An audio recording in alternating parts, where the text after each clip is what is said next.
Sa ngalan ng Ama, ng Anak, ng Espiritu Santo. Sa ating pagtitipon, ipanalangin natin ang kaluluwa ng ating kapatid na lumao, si Maria Merly Fabregas.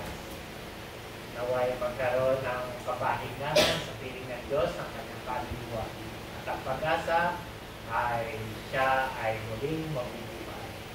Ngayon din, pinagdadasal natin ang kalakasan na gabayan sila ng ating banal na Espiritu upang ang lahat ng pagdurusa at pagkalamhati ng kanyang naulila ay pag-aani ng Panginoon.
Panalangin ito ay alay natin para sa kapayapaan at katahimikan ng kaluluwa ni Merly na yumaon na.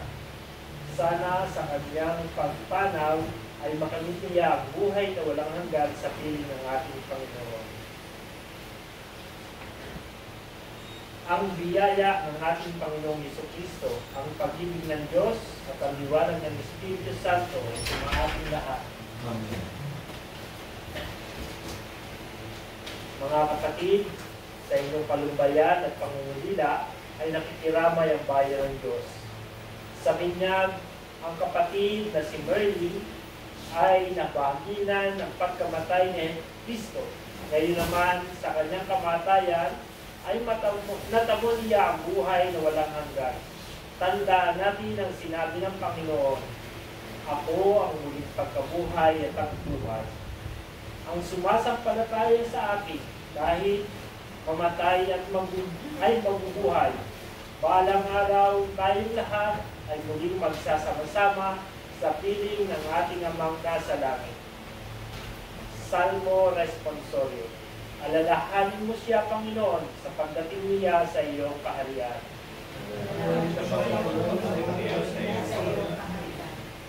Ang Panginoon ang aking pastor.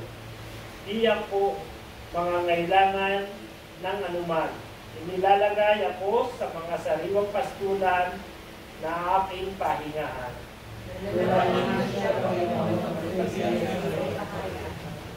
Pinag-iinawa ang aking kaluluwa. Pinapatnubayan ako sa mga tumpak na landas alang-alang sa kanyang pangalan. Maglakad man ako sa madilim na libis, wala akong katatakutang masama sapagkat sumasa akin ka.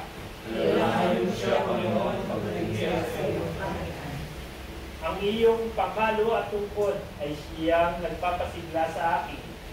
Pinakakain mo ako sa harap ng aking mga kalaban. Pinapahira ng aking ulo ng langis. Umaapaw ang aking kopa.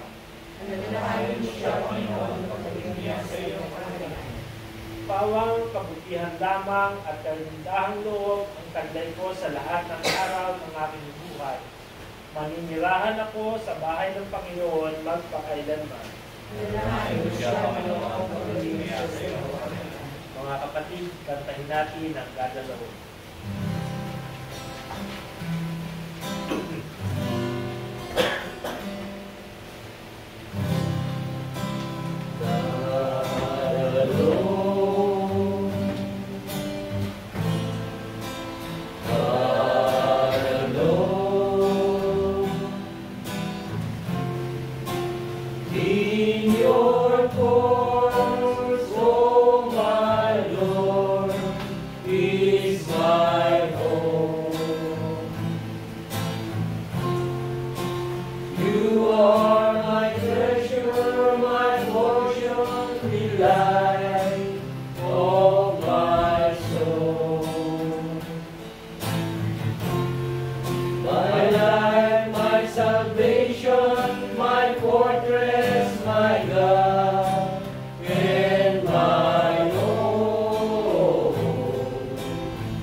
Manalangin tayo. O mamain Ama, Diyos na walang hanggan, hindi mo ang aming panalangin para sa iyong anak na si Merly na binawian mo na ng buhay. Pagkalooban mo siya ng liwanag, kaligayahan at kapayapaan. Loobin mo siya makaraang maluwalhati sa pinto ng kamatayan upang matabasa ang buhay na walang hanggan sa piling ng iyong mga banal at ng aming amang si Abraham. Ipagadya mo siya sa lahat ng masama at sa araw ng muling pagkabuhay, nang timpalan siya na makasama ng lahat ng iyong mga banal. Patawarin mo ang kanyang mga kasalanan at pagkukulang. Bigyan siya ng buhay na walang hanggan sa iyong kaharian. Amen. Pagbasa mula sa Hudyo. Ngunit ang totoo, si Kristo'y muling binuhay bilang katibayan na muling bubuhayin ang mga patay. Kung paano dumating ang kamatayan sa pamamagitan ng isang tao, gayon din naman dumating ang muling pagkabuhay sa pamamagitan ng isang tao. Sapagkat kung paano mamatay ang lahat dahil sa kanyang kaugnayan kay Adan, gayon din naman mabubuhay ang lahat dahil sa kanyang kaugnayan kay Kristo. Ang salita ng Diyos. Salamat sa Diyos. Pagbasa sa banal na ebanghelyo ayon kay San Mateo. Nang makita ni Jesus ang nakakapal na tao, umahon siya sa bundok. Pagkaupo niya ay lumapit ang kanyang mga alagad at sila'y tinuruan niya na ganito. Kapapalad ang mga aba na wala nang inaasahan kundi ang Diyos, sapagkat makakasama sila sa kaniyang kaharian. Kapapalad ang mga nahahabi, sapagkat aalihin sila ng Diyos. Kapapalad ang mga mapagpakumbaba, sapagkat tatamuhin nila ang sinangako ng Diyos. Mapapalad ang mga nagliliting makatupad sa kalooban ng Diyos, sapagkat ipagkakaloob sa kanila ang kanilang minimiti. Mapapalad ang mga mahabagi, sapagkat kahahabagan sila ng Diyos. Mapapalad ang mga may malinis na puso, sapagkat nakikita nila ang Diyos. Mapapalad ang mga gumagawa ng daan sa ipagkakasundo, sapagkat sila ituturing ng Diyos na mga anak niya. Mapapalad ang mga pinag-uusig dahil sa kanilang pagsunod sa kalooban ng Diyos, sapagkat makakasama sila sa kanyang kaharian. Mapapalad kayo kapag dahil sa akin inaalinunga kayo ng mga kasamahan na pawang kasinungalingan. Magdiwang kayo at magalak, sapagkat malaki ang inyong gantimpala sa langit. Gayon din ang ginagawa ng mga tao sa mga propetang nauna sa inyo. Ang mabuting balita ng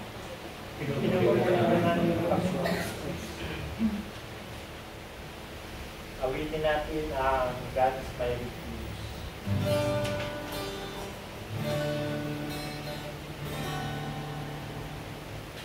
God is my refuge, my trust and my deliverer. I have close at hand in times of distress. So I will lift my eyes unto the mountains, from whence comes my help. From the Lord enthroned on high. He is my rock and my salvation. I stand firm. God is my refuge. God is my refuge, my trust and my deliverer. A help close at hand in times of distress. So I will lift my eyes unto the mountains, from whence comes my help. From the Lord enthroned on high. He is my rock and my salvation. I stand firm. He is my rock. He is my rock and my salvation. I stand firm. Panalangin ng bayan. Ang ating pong tutugol, Panginoon, bigyan mo ang aming panalangin. Panginoon, bigyan mo ang aming panalangin.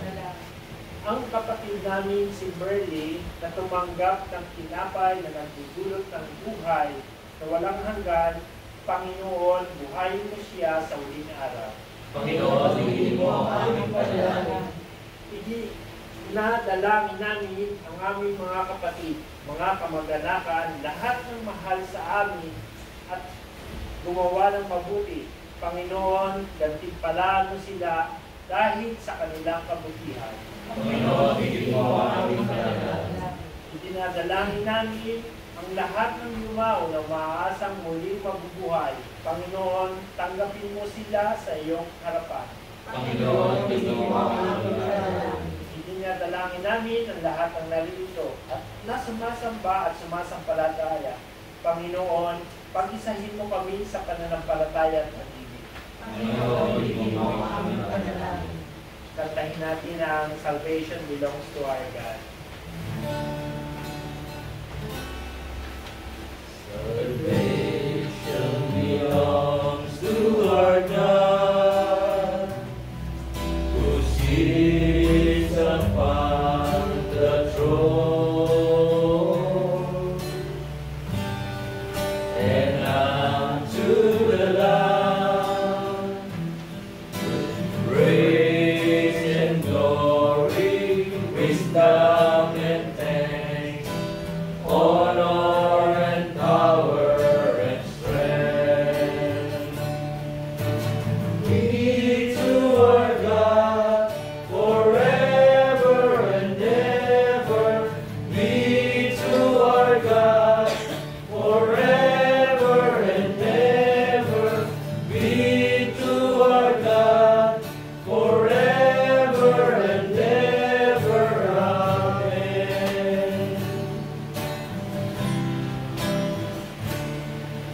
And we, the redeemed, shall be strong in purpose and unity,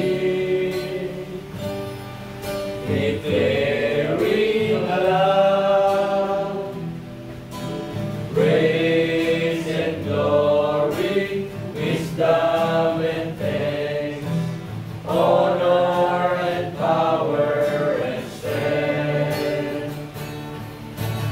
Be to our God forever and ever. Be to our God forever and ever. Be to our God forever and ever. Amen.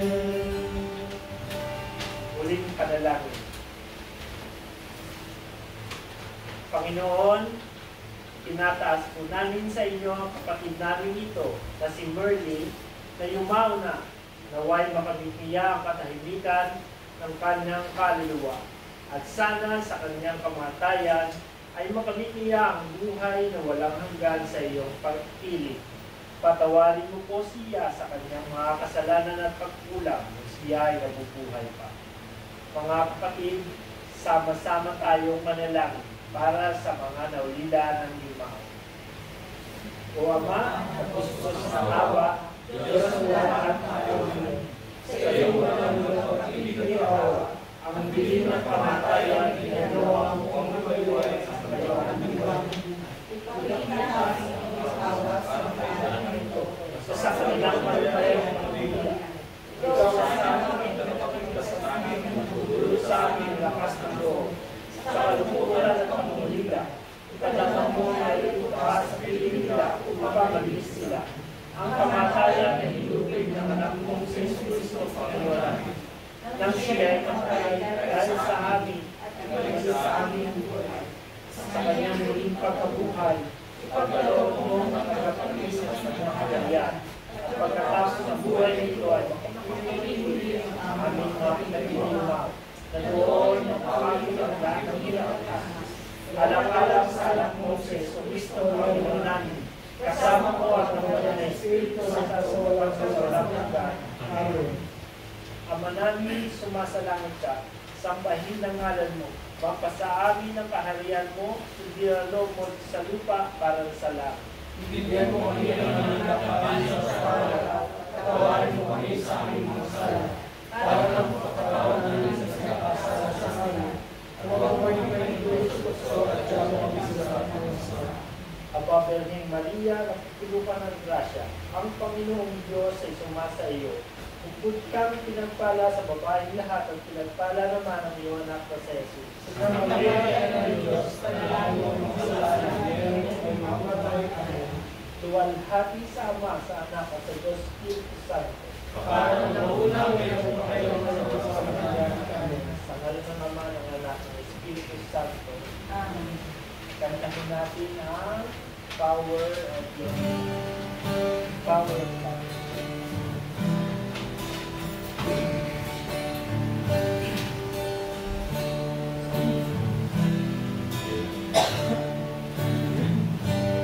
Lord, I come to you. Let my heart be changed. Bring you, flowing from the grace that I found in you.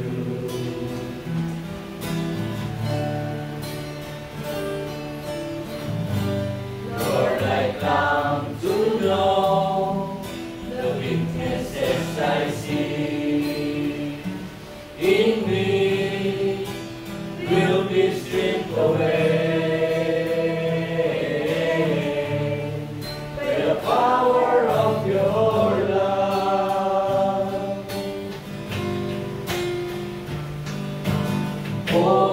Hold me close, let your love surround me. Bring me near, draw me to your side,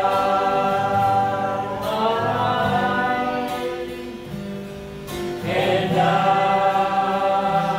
I wait, I rise up like an eagle, and I will soar with you. Your spirit leads me on by the power of your love. Lord, unveil my eyes. Lord, unveil my eyes. Let me see your face to face, the knowledge of your love. Absolutely in me.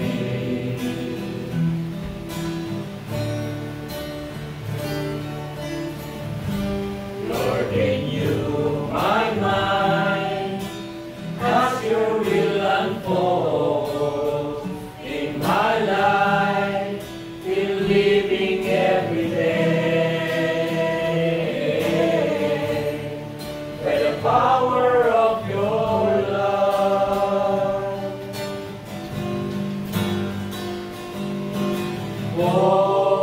Hold me close, let your love surround me. Bring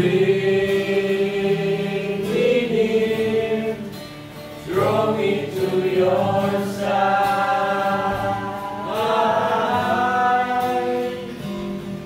and as I wait, I rise up like an eagle, and I will soar with you. Your spirit leads me on by the power of your love.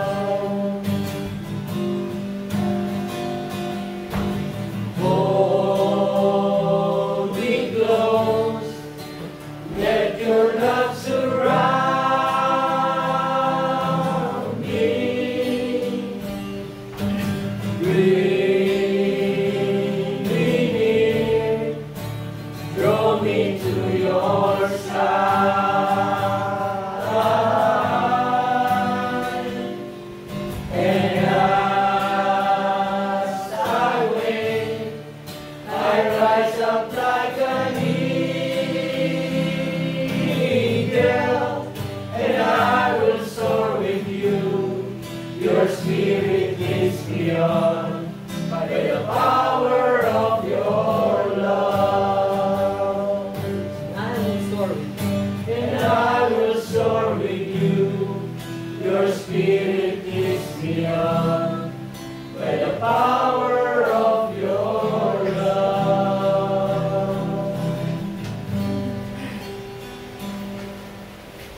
That said, Sister Limay at saka Sister Seychelle, ang buong community ay nakikiramay sa para ng ating kapatid na si Merly. Sa ating ginawa sa gabi nito ay matingkad yung tatlong puntos na nakuha natin sa ating ginawang pag-aalay ng dasal. Una, ang kamatayan ay hindi katapusan. Manapay, ito marahil ang simula upang makapag-transform siya sa eternal life. So, hindi makakalis tayo sa mundong ito kung tayo ay buhay. Dapat ay mamatay. So, ang kamatayan ay simula ng pagpasok sa kabilang buhay. Ikalawa, kung paano napagtagumpayan ni Jesus ang kamatayan, nananampalataya at nananalig tayo na ang kapatid natin si Merly ay muling bubuhay. Mapagtatagumpayan niya ang kamatayan. At ikatlo, dapat pa rin natin ipagpasalamat sa kabila ng pagdadalamhati sa kanyang pagisan ay ang pagkakaroon o makasama ng ating mga nilikha sa kabilang buhay. Dahil ang kanyang mga alaala ang mananatili sa atin at pagpapaalala, minahal natin siya dahil hindi naman siya minahal niya kayong mga kapatid at kayong nawila.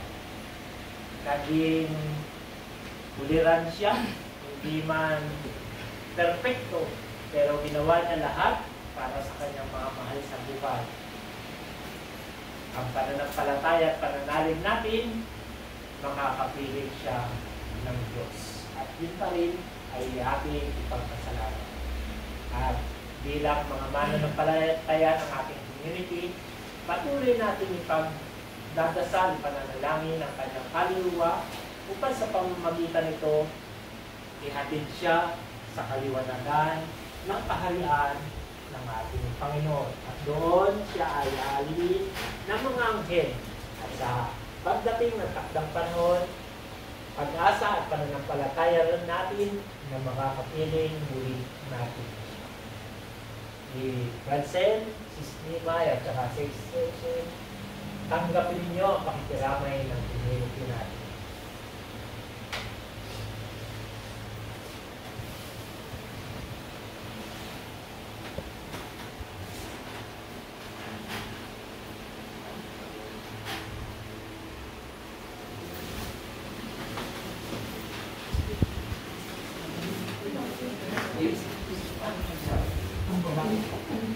Tapos